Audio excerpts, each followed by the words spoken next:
This program is brought to you in association with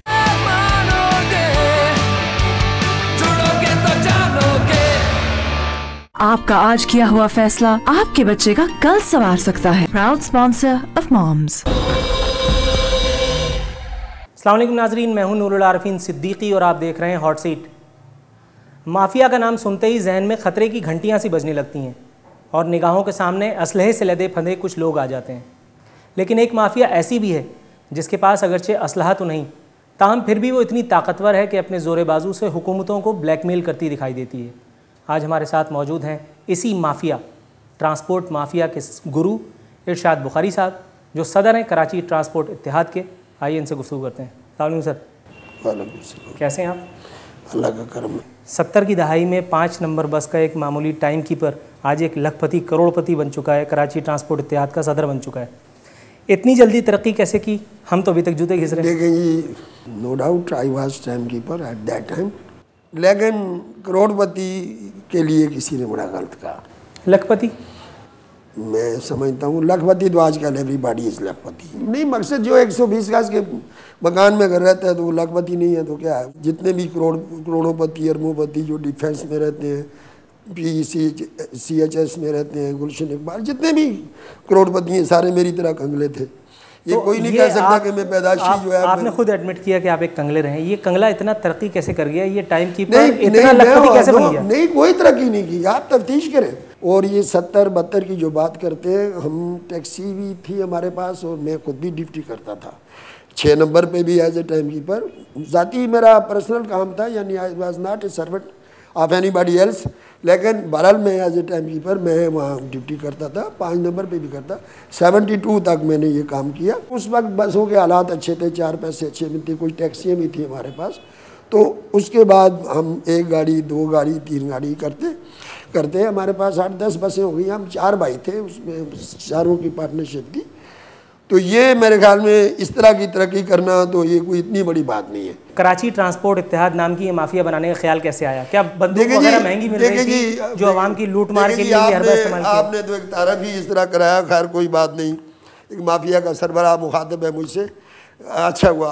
आप लोगों का काम है आप ये बातें करना, लेकिन मैं समझता हूँ कि यहाँ everybody is mafia in my point of view.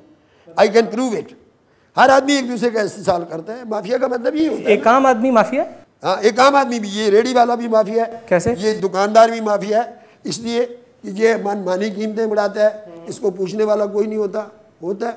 दूध की कीमत बढ़ती है, हुकूमत जोर लगाती है, इसलिए उन तमाम माफियाओं को जस्टिफाई करने के लिए आपने एक और माफिया बनाई, कराची ट्रांसपोर्ट इत्तेहाद माफिया। अगर आप इसको समझते हैं माफिया, मैं डिनाई नहीं करता, ठीक है, आपकी नज़र में माफिया। मैं तो एक बड़ा फेयर गेम खेलने वाला आदमी हूँ। ये गेम था जो आपने खेला? फेयर गेम पब्लिक के साथ। This is politics. Transport leader is also politician.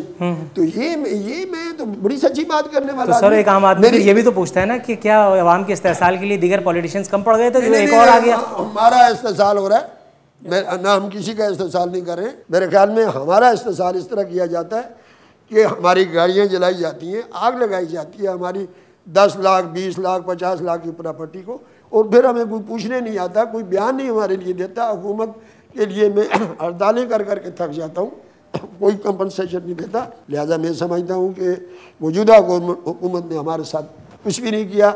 सौदेली माँ जैसा सलूक इसलिए है कि डीजल बढ़ गया, CNG बढ़ गया, टायरों की कीमत बढ़ गई, हर चीज़ की कीमत बढ़ गई, और लेकिन हमें कोई इंसेंटिव गवर्नमेंट की तरफ से, ना बैंक लोन्स हैं, ना और कोई फैसिलिटी है। लिहाजा हम तो वो लोग हैं जो मेरे ख्याल में बड़ी मुश्किल से सर्वाइव करें। ठीक है, एक आम आदमी के जहन में ये तासुर उभरता है कि कराची में हर वो आदमी जो किसी रोड एक्सीडेंट में किसी ड्राइवर की गफलत से अपनी जान को खोता है, उसकी खून की जिम्मेदारी कराची ट्रांसपोर्ट इत्तेहाद, बस ओनर्स एसोसिएशन और आपके ऊपर आयद होती है। आप कैसे डिनाई करें? चलें, आप जो कहना चाहते हैं शायद वो मैं उसको इस तरह बयान करता हूँ कि हम प्रोटेक्ट करते हैं।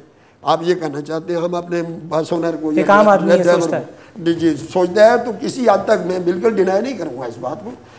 इसलिए इस कत्ल में आप भी बिलावास्ता शरीक हैं। नहीं, मैं जानबूझ के तो नहीं हूँ, लेकिन हालात माहौल जो जिस तरह चल रहा है, देखिए पुलिस जो है वो आप देख रहे हैं, पुलिस कानून पे कितना अमल दरामद कराती है। एक्सीडेंट में नेग्लिजेंस भी हो सकती है, विदाउट, ज़्यादातर होती है। जी जी, और ड्राइवर की भी हो सकती है, उस मोटरसाइकिल वाले की भी हो सकती है, उस कार वाले की भी हो सकती है, उस पेडेस्ट्रियन की भी हो सकती है। लिहाजा मैं ये समझता हूँ कि हमारा माहौल जो चल रहा है कानून की, there is no law enforcement, जिसका फ़ायदा आप उठाते हैं? नहीं, सब उठाते हैं। एक मोटरसाइकिल वाला भी उठाता है, मैं भी हूँ, वो मोटरसाइकिल वाला भी है, कार वाला भी है, रिक्शे वाला, बस मेरी बात, हम मतलब सब कर रहे हैं तो मैं क्यों छोड़ूं? नहीं, देखिए मेरी बात सुने, हुक्मरान रोल मॉडल होते हैं, आइडियल होते हैं उस कौम के।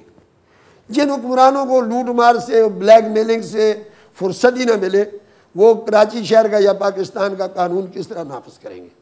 और जिस शहर में काली गाड़ियों के लिए चेकिंग हो, थाना पुलिस चेक कराए और ट्रैफिक पुलिस चेक कराए काले शीशे वाली गाड़ियों को, और किसी मिनिस्टर की गाड़ी, वो मिनिस्टर खुद भी नहीं है गाड़ी में बैठा हुआ, सिर्फ उसका ड्राइवर चला रहा था, उसकी गाड़ी रोक दी गई तो उसने कंपेन बंद करवा दी। वहाँ इरशाद बुखारी साहब को ये इस्तेहकाक खुद ब खुद रियासत दे देती है कि आप भी ये सब कुछ करें। नहीं, मैं देख रहा होता आदमी, ठीक है, सर देख रहे हैं। हजरत अबू बकर सिद्दीक रज़ी अल्लाह तआला अन्हु का इरशाद मुबारक है कि जवान का गुनाह भी बुरा मगर बूढ़े का सख्त बुरा, इसलिए क्योंकि उसने ज़माने के तमाम हवादिस को देखा होता है। आपने तो देखा है, आप खुद उसको जस्टिफाई कर रहे हैं तो आप दूसरों को क्या तालीम देंगे? आरफीन बेटा, आप ये भी यकीन कर लें, मैं खून के आंसू रोता हूँ, मेरा दिल, मैं तो गरीब आदमी था, वहाँ से अबटाबाद से सन 48 में मेरी फैमिली आई रोज़ी कमाने के लिए। आज मैं अल्लाह का शुक्र है ठीक इज़्ज़त की रोज़ी कमा रहा हूँ, मेरे दुनिया में नाम है।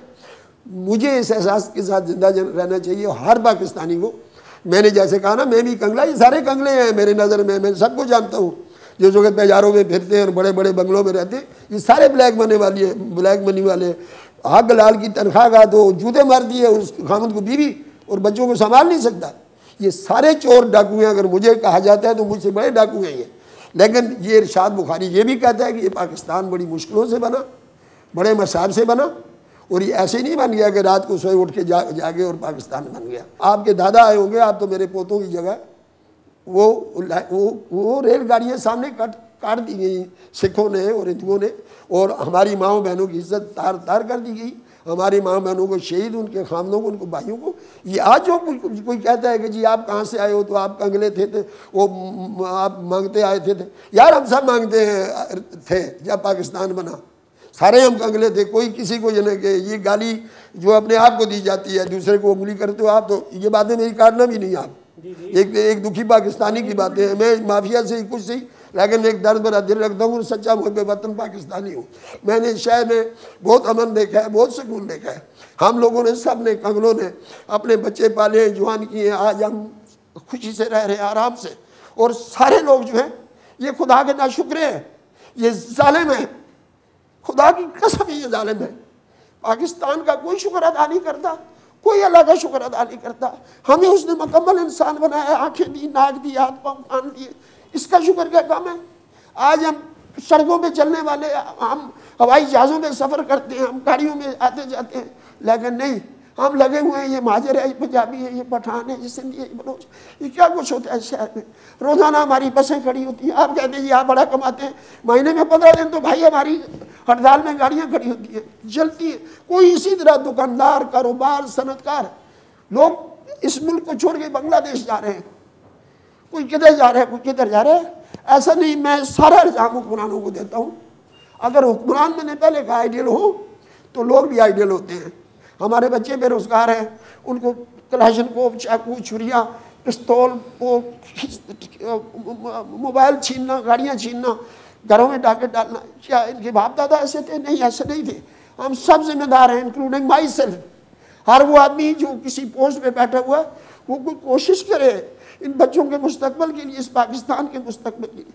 हम तो रोते रोते मर जाएंगे। मैं इस तरह रो रहा हूँ, मेरा दिल रो रहा है। मुझे अदाकारी भी नहीं आती और ना मैं अदाकार हूँ। बस ये इतना बताया कि हमने पाकिस्तान के साथ वफा नहीं की। हमें अल्लाह ने बहुत कुछ दिया, पाकिस्तान ने भी बहुत कुछ दिया, लेकिन हम कुछ भी नहीं कर रहे। मैं गलत लोगों का सरबराह ज़रूर हूँ, लेकिन मैं जालिम नहीं हूँ। ट्रांसपोर्ट इस वक्त सबसे कम मुनाफा बख्श कारोबार है। अगर किसी को यकीन नहीं आता तो नूरुल आरफीन को मैं विदाउट एडवांस एक बस देता हूँ, महीना, 2 महीने, 6 महीने चला के देखे, फिर all that glitters is not gold. हर चमकने वाली चीज़ सोना नहीं होती। ये तो वही जान रहा होता है जो उस कारोबार में होता है। बहरहाल बेटा, मैं कसूरवार, मैं मुजरम। ठीक। नाजरीन, इरशाद बुखारी साहब के ये आंसू शायद लम्हा फ़िक्रियाँ हैं, मेरे लिए, इनके लिए, आपके लिए और हम सब के लिए। ब्रेक के बाद मिलते हैं।